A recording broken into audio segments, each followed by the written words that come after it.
evaluating projects. Capitalized worth method. As far as capital evaluation is concerned, we have discussed that there are several methods, and capitalized worth method is one of the available method. Capitalized worth method is not a new method, rather than it is a special case of present worth method. As far as economics is concerned, the word capitalize normally means that future में होने वाले जितने expenses हैं, जब आप उन सारे expenses की प्रेजेंट वैल्यू ले लेते हैं तो उसका मतलब होता है कि आपने उन सारे एक्सपेंसेस को कैपिटलाइज कर लिया है। तो इस टर्म्स में हम नॉर्मली ये कैपिटलाइज का लफ्ज़ इस्तेमाल करते हैं।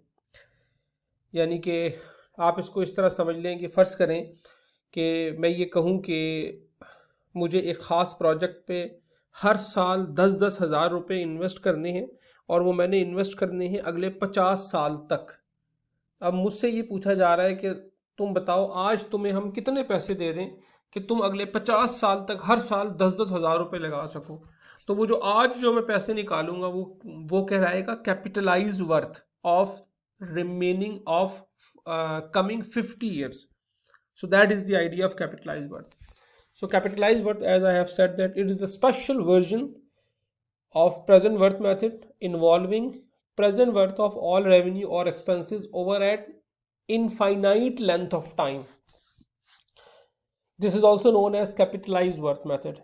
If only expenses are considered, the results obtained by this method are sometimes referred to as capitalized cost. Capitalized worth method is a convenient basis for comparing mutually exclusive alternative when the period of needed service is indefinitely long. हम capitalise method normally उसी वक्त इस्तेमाल करते हैं जब हम बड़े लंबे टाइम पीरियड की बात कर रहे हो। मिसाल के तौर पर गवर्नमेंट कोई डैम बनाने जा रही है, गवर्नमेंट कोई मोटरवेज बनाने जा रही है, तो फिर वहाँ पे उसकी कैपिटलाइज वर्थ निकाली जाती है कि क्या बेनिफिट और क्या कॉस्ट की सिचुएशन होगी। सो जिस तरीके से हमने कहा कि ये एक स्पेशल वर्जन है प्रेजेंट वर्थ मेथड का, तो अगर आप प्रेजेंट वर्थ के अंदर प्रेजेंट वैल्यू ऑफ एनविटी का फार्मूला यूज़ करें तो चूँकि यहाँ पर n जो है हम बात कर रहे हैं कि चूँकि ये एक इनफाइनाइट वैल्यू तक जा रही है, इसका मतलब है असल में हम ये कह रहे हैं कि इस केस में क्या हो रहा है कि इस केस में n is moving towards infinity. तो मैं अगर प्रेजेंट वैल्यू ऑफ एनविटी के फार्मूले के अंदर n की जगह इन्फिनिटी को पुट करूं तो मेरे पास प्रेजेंट वैल्यू ऑफ एनविटी का फार्मूला जो शेप हासिल कर लेगा वो ये शेप हासिल कर लेगा। मैं ये कह रहा हूँ कि present worth method when n tends to infinity would be equal to annual expense और receipts multiply by 1 over i, and i is the interest rate, and this present worth will be called capitalized worth. So capitalized worth would be equal to a into 1 over i, which is the interest rate और MARR। हम इस सवाल को एक problem की शक्ल में समझने की कोशिश करते हैं इस कॉन्सेप्ट को। लेट्स सपोज एक फर्म है जो कि किसी यूनिवर्सिटी में एक एडवांस बायोलॉजिकल प्रोसेस लेबॉर्ट्री बनाने में इंटरेस्टेड है और वो चाह रही है कि वो उसके लिए कुछ एक दफ़ा पैसे दे दे, एक एंडोमेंट फंड्स बना दे। वो जो एंडोमेंट फंड है, उस एंडोमेंट फंड में पैसे पड़े होंगे, उस एंडोमेंट फंड को इन्वेस्ट किया जाएगा, उससे जो रेट ऑफ इंटरेस्ट से जो प्रॉफिट मिलेगा उस प्रॉफिट से फिर वो लेबॉर्ट्री चलती रहेगी, ठीक है, for all times to come, forever. Theoretically हम इसको फॉर एवर कहते हैं। मिसाल के तौर पर आप इसको इस तरह देख लें कि फ़र्ज़ करें prime minister of Pakistan visit करते हैं हमारी यूनिवर्सिटी का और हम उनसे कहते हैं जी हमें इस किस्म की एक लेबॉर्ट्री चाहिए जहाँ पर इतने का सामान आएगा, इतने के लोग रखेंगे और हर 4-5 साल के बाद उस सामान को हमें रिप्लेस करना पड़ेगा वगैरह वगैरह। प्राइम मिनिस्टर ऑफ पाकिस्तान कहते हैं ये इतना लंबा काम नहीं हो पाएगा, आप मुझे आज बता दें मैं आपको कितने पैसे दे दूँ, फिर वो आप हमेशा चलाते रहें। तो ये उस किस्म का एक सवाल है। अब बता रहे हैं कि लेबॉर्ट्री इस वक्त बनाने का जो खर्चा है वो $1 लाख है, उसके बाद हर साल उसको चलाने का जो खर्चा है वो $30,000 है। आप ज़ाहिर लोग रखेंगे, बिजली पानी एक्सेट्रा एक्सेट्रा, और उसके बाद उसकी एक मेजर रिप्लेसमेंट के लिए हर 4 साल के बाद आपको $20,000 चाहिए होंगे, ठीक है। आपको जो भी आज अगर पैसा दिया जाए तो उसको आप अगर इन्वेस्ट करना चाहें तो वो तकरीबन 8% पे इन्वेस्ट हो सकता है। अब सवाल क्या है, सवाल ये है कि प्राइम मिनिस्टर ऑफ पाकिस्तान आपसे पूछ रहा है कि अगर ये काम करना है तो आज मैं तुम्हें कितने पैसे दे दूं कि तुम ये काम खुद ही करते रहो, बार बार तुम्हें मुझसे बार बार प्राइम मिनिस्टर से पैसे ना मांगने पड़े, हुकूमत से पैसे ना मांगने पड़े, आज बता दो कितने पैसे दे दूं। अब आप उसको वर्किंग करके बता रहे हैं कि कितने पैसे देने हैं। अब यहाँ पे जो प्रॉब्लम में जो पूछा गया, सबसे पहली बात ये बात पूछी गई है कि ये जो वर्ड है फॉरएवर, इस फॉरएवर की असल वैल्यू क्या बनेगी, कि आप एन क्या लेंगे, 50 साल, 100 साल, 150 साल, फॉरएवर का मतलब क्या होगा, पहली बात। दूसरी बात है कि आज हमें एंडोमेंट फंड में कितने पैसे चाहिए कि हम लेबॉर्ट्री बना भी लें, उसको रन भी करें और उसकी रिप्लेसमेंट भी करते रहें।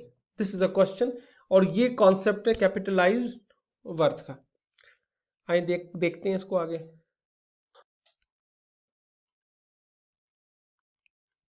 Okay, first of all forever का क्या मतलब है।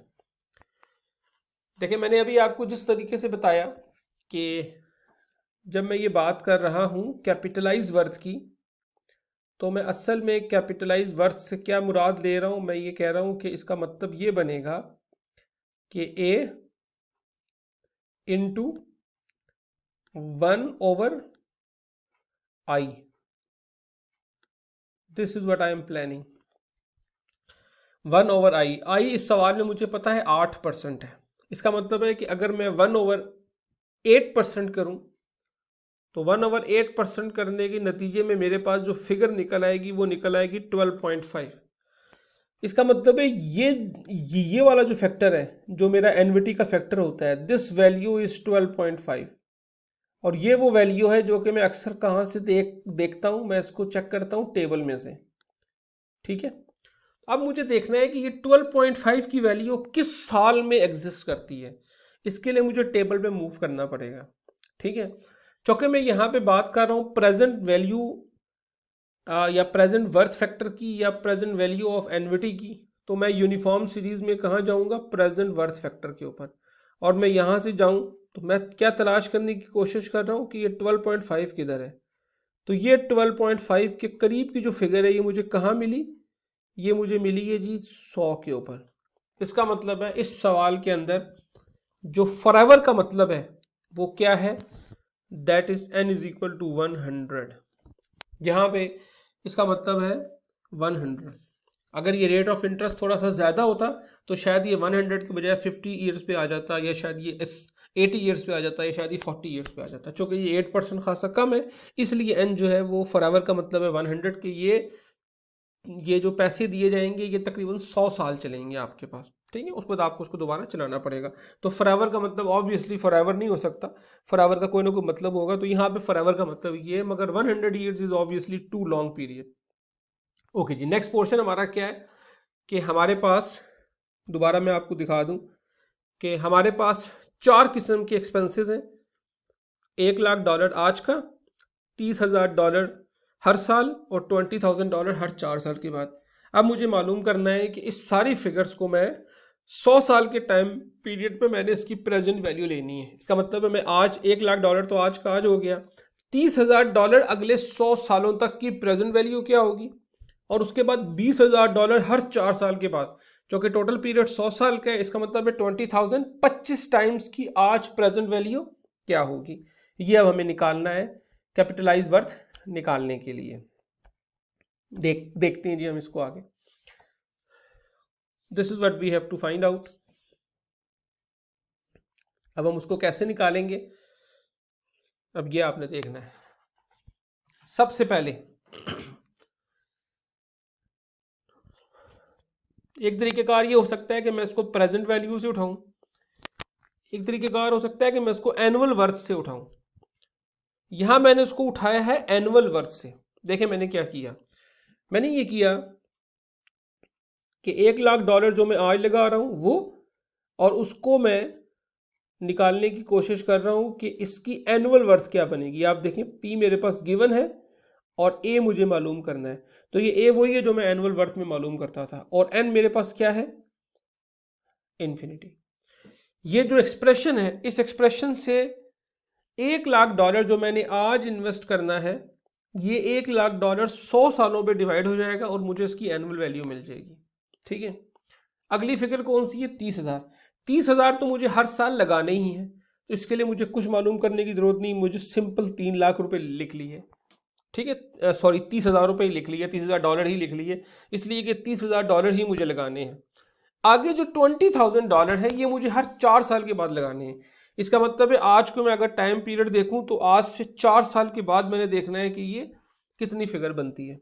ठीक है, तो मैंने इसके लिए किया ये कि मैंने इसके लिए भी ये काम कर लिया कि बजाय इसके कि मैं ये कहूँ कि 20,000 4 साल के बाद, तो मैंने उस 20,000 को 4 साल में डिवाइड कर लिया। सिर्फ फ़र्क क्या है कि ये जो 20,000 है this is the future value, तो मैंने इसका ए निकाल लिया और इसको 4 साल में ले गया।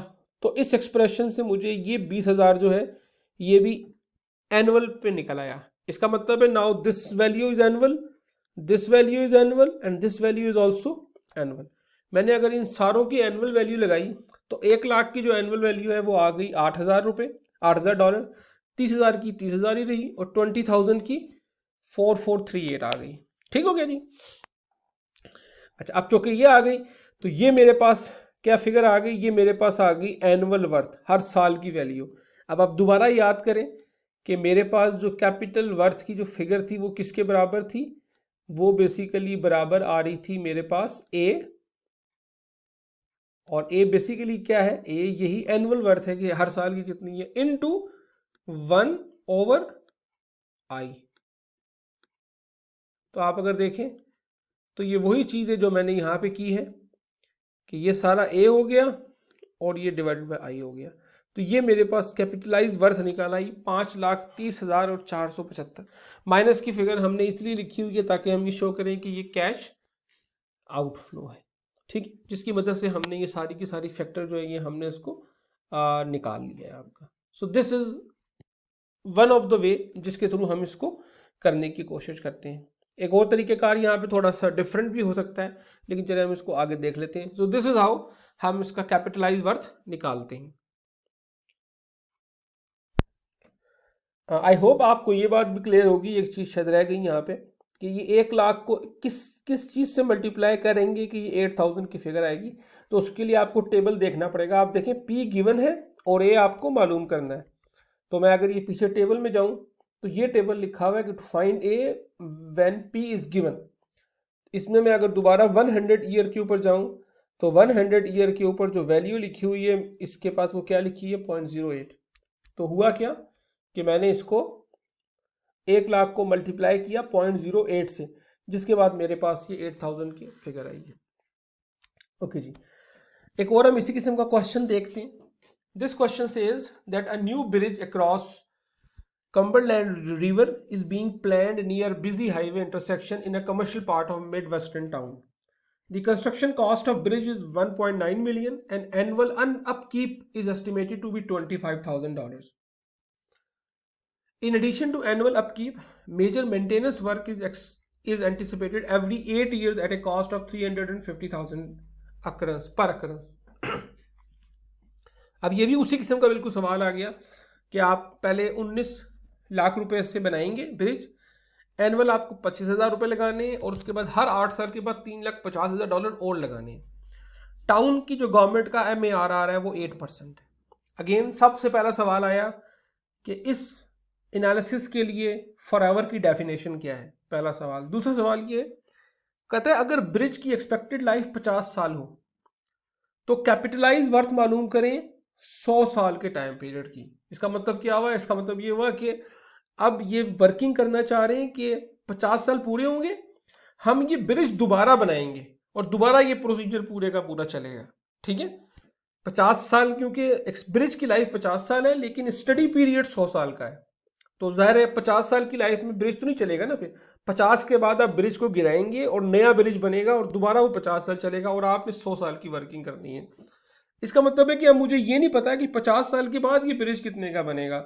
19 लाख का तो आज बन रहा है ना। इसका मतलब है मैं यहाँ पे ये एज्यूम कर लेता हूँ कि 50 साल के बाद जब दोबारा बनाना है तब भी ये 19 लाख का ही बनेगा। अब इसकी देखते हैं कि क्या वर्किंग होगी। सबसे पहला मसला आ गया कि जी फॉरएवर का क्या मतलब है। तो चूंकि फॉर आवर का मतलब यहाँ पे परसेंटेज सेम है, तो यहाँ पे वही वाली बात आ गई कि 1/8% किया और मेरे पास फॉर आवर की डेफिनेशन n 100 आ गई। अब आप देखेंगे यहाँ पे क्या क्या किया हमने। पहले हमने इसको इस तरीके से किया था कि हमने सारों की एनुअल वर्थ निकाल ली थी और एनुअल वर्थ को आई से डिवाइड कर दिया था, ठीक है। यहाँ पे हमने क्या किया, यहाँ पे हमने एनुअल वर्थ के बजाय उसकी प्रेजेंट वर्थ डायरेक्ट निकालने की कोशिश की कुछ केसेस में। मिसाल के तौर पर सबसे पहले आज मैंने 19 लाख रुपए लगाने हैं आज, तो सबसे पहले मेरा ये 19 लाख रुपए लग गया आज ही के दिन, तो प्रेजेंट वर्थ आज निकल आई। प्लस 50 साल के बाद एक और 19 लाख रुपए लगाने हैं, तो ये जो 19 लाख रुपए जो मैंने फ्यूचर में लगाने हैं, ये मैंने उसकी प्रेजेंट वैल्यू निकाल ली 50 साल के हिसाब से, तो ये इसकी प्रेजेंट वर्थ आ गई एक और, ठीक हो गया। उसके बाद हर 8 साल के बाद मैंने 3,50,000 रुपए लगाने हैं, तो ये देखें 3,50,000 जो मैंने हर 8 साल के बाद लगाने हैं फ्यूचर वर्थ, मैंने इसकी ए वैल्यू मालूम की एनुअल, और इस एनुअल को मैंने 0.08 से डिवाइड कर दिया, बिल्कुल उसी तरीके से जो कि कैपिटलाइज वर्थ में निकलते हैं। तो ये जो पूरे का पूरा फैक्टर है, ये मेरे पास प्रेजेंट वर्थ आ गई या कैपिटलाइज वर्थ आ गई 100 साल की 3,50,000 रुपए की। इसी तरीके से हर साल जो मैंने 25,000 रुपये लगाने हैं, उसको तो मैंने डायरेक्ट वही 1/i से डिवाइड कर दिया, तो ये भी मेरे पास इसकी कैपिटलाइज वर्थ निकल आई। और इस सारे को जब मैंने जमा किया तो मेरे पास टोटल कैपिटलाइज वर्थ निकल आई 2.66 million over a 100 study period of bridge, जो कि रिप्लेस होगा 50 साल के बाद, ठीक है। अब आप अगर इसकी वर्किंग देखें कि वो ब्रिज जो आज 19 लाख रुपए का बन रहा है, वो ब्रिज जो आज 19 लाख रुपए का बन रहा है, अगर उस 19 लाख रुपए या 19 लाख डॉलर का हम एक फंड बना दें जो कि 8% के हिसाब से वर्किंग करता रहे, 8% के हिसाब से रिटर्न करता रहे, तो उस ब्रिज की अगले 100 साल की पूरी वर्किंग हो सकती है अगर गवर्नमेंट 19 लाख के बजाय 26 लाख और 64,000 डॉलर या रुपीस जमा करा दे, ठीक है। So this is the beauty of engineering economics कि आपके पास अगर प्रॉपर किस्म की वर्किंग मौजूद हो और प्रॉपर किस्म की ह्यूमन रिसोर्स मौजूद हो, तो आप बड़े खूबसूरत तरीके से इस किस्म की प्लानिंग्स कर सकते हैं और आपके जो फ्लॉज होते हैं डिसीजन मेकिंग, वो जो फ्लॉज होते हैं डिसीजन मेकिंग में, वो कम से कम हो सकते हैं, ठीक है जी। आई होप कि आप लोगों को ये कैपिटलाइज वर्थ का कॉन्सेप्ट बड़े अच्छे तरीके से समझ आ गया होगा, इसलिए कि ये बड़ा प्रैक्टिकल किस्म का मेथड भी है। Thank you so much guys.